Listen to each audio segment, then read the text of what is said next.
Grace, I'd like you to go to a time when you were happiest in your life and tell us that story. God, there's so many times. I'm trying to remember.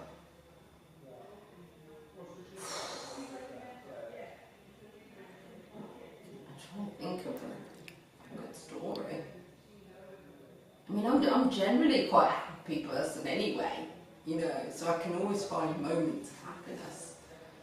But a specific time, I guess there's a time when I was a kid and we were in Kenya and I was in a forest and near my grandparents' plantation, and me and my brother, we were hiding in the forest, and in this forest it was quite dangerous because there would always be these huge porcupines with big needles, and like, so you'd be like hiding in the bushes trying to hide from them, and then we saw some gazelles, you know, just run past, and that kind of innocent kind of happiness, you know, beauty in nature, you know, yeah, moments like that. And then there's moments of like happiness with love, you know, when you meet someone or you see someone and you feel like, oh, okay, this is something else.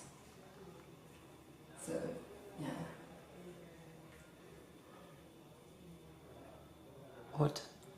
What is love? God, that's a really hard question. I just find that so difficult because it's just so many things. It's not just one thing, it's everything, really. But it sounds so corny when you say it like that. It's like such an overused word, but it kind of is. It applies to everything, and you can see it in every moment if you want to. So, yeah, love is expansive. That's what I would say.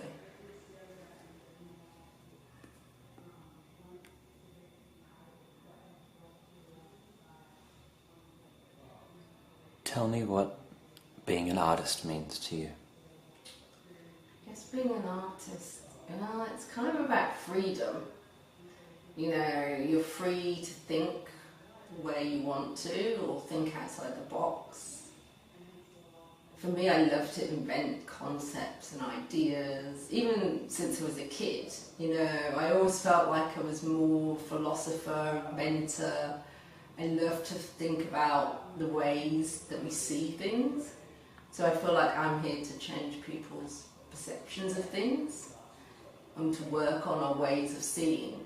Because I think one of the main issues in the world today is that we're stuck in very fixed mind, intellectual, Western way of looking at things, which cuts us off from nature and our true selves.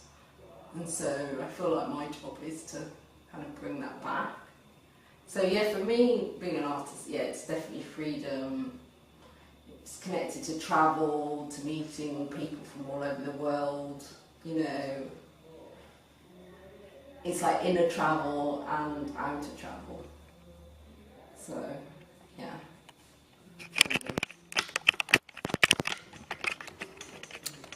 Now, I may revisit some of those questions. I just discovered the microphone wasn't plugged in, but that's okay. That's okay. It's okay. Okay. It just means keep rolling. Keep rolling. That was such a bloody good answer as well. It is, but now you've rehearsed it. Oh no. Right, you'll have to ask me another question then. Okay. Go to a time when life was difficult or painful. Tell me that story. Painful. Yeah. I mean, there's levels of pain that come in different ways. Heartbreak is really painful, you know, and also grief as well. My mother died when I was 17, and it's not like just the grief from then, it's like not having the relationship later throughout your life.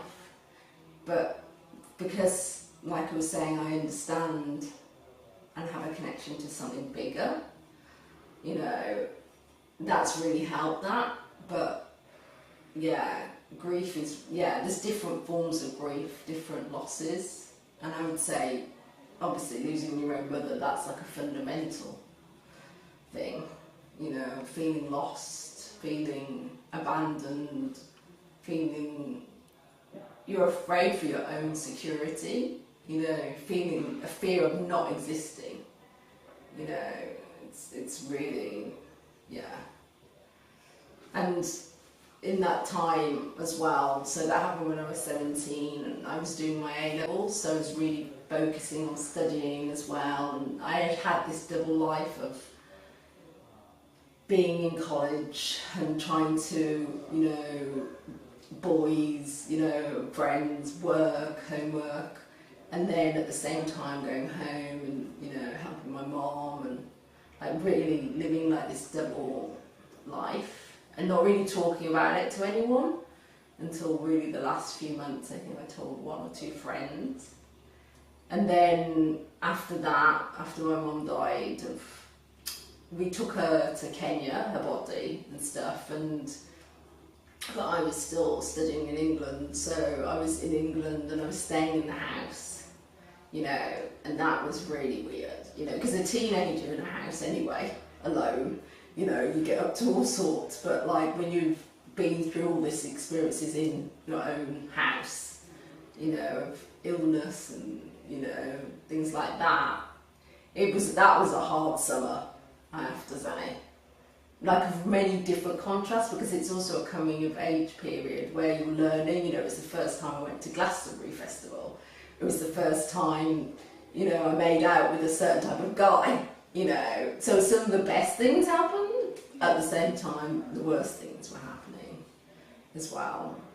And also River Phoenix died the same year, and that really fucked my head up as well, because he had really been a real, you know, hero to me, let's say, in his life and his struggles, and it really, the two deaths together were like, it's all intermingled. Even my love of film is all intermingled into this whole thing as well, because me and my mum, one of the things we would love to do is watch films together, like The Last Emperor, and so that whole period is like a soundtrack. You know, the emotions are like a soundtrack to this life movie that's going on. And then, that was a difficult period.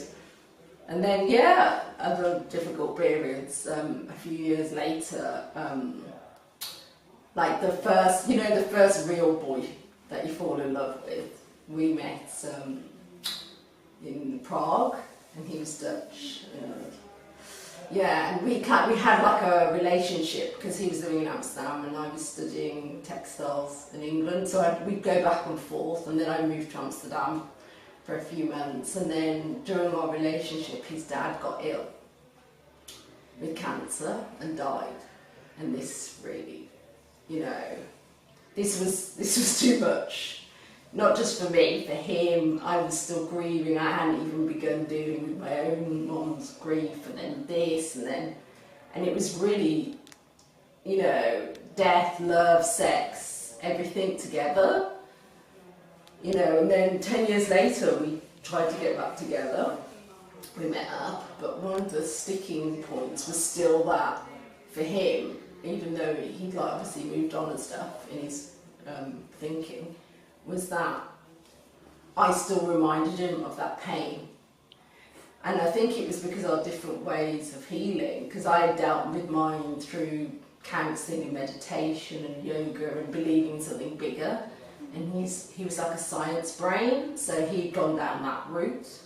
And so it was like a division of beliefs, and the beliefs, you know, your beliefs can help you heal or they can stop you from healing, you know. And so I think for me, art and film and creativity and travel, that's all helped me, you know, try to make life into a bigger picture for myself. And so I see grief is just part of life. It's just, everyone's going to die. I'm going to die. you know, and you kind of have to accept that. I mean, I think it's actually harder to accept that you're going to get old and you're going to get ill and your body's going to stop functioning in a different way. That's harder for me to accept, you know, in a sense. But death, it's normal, you know. So it's like, yeah, it's hard to explain if you want to convey it to people, but I still feel very connected to my mom, you know. I still feel connected to his dad, I still feel connected to River, you know. I feel very expansive, you know, when we were talking about love earlier. That's how I feel about, you know, people who have died. I feel, yeah, they're part of our lives still, you know, and that helps me. And, you know, some people say, oh, it's wishful thinking, but if it helps me, who cares? You know, if it helps make me a happier person, you know, and gives me a good focus, I don't, you know, why not? So, yes.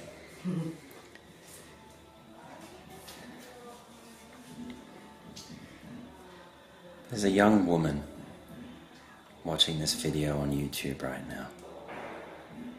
What would you like to tell her about the life experience? Ooh.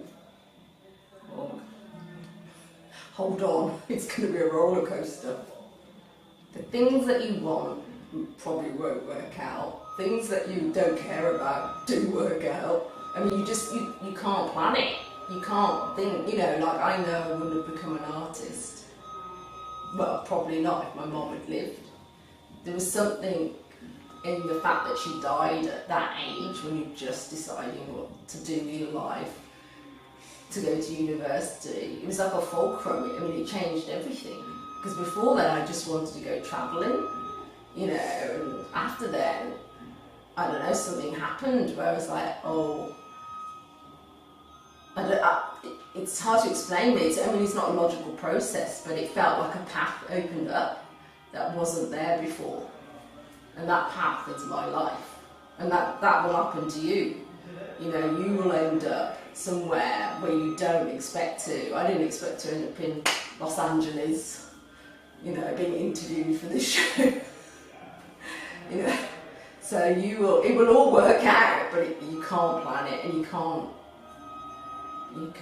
even have an idea of it. You've got to have faith. And it's easy to say that, obviously, when you look back, you know, but it's the truth. Yeah.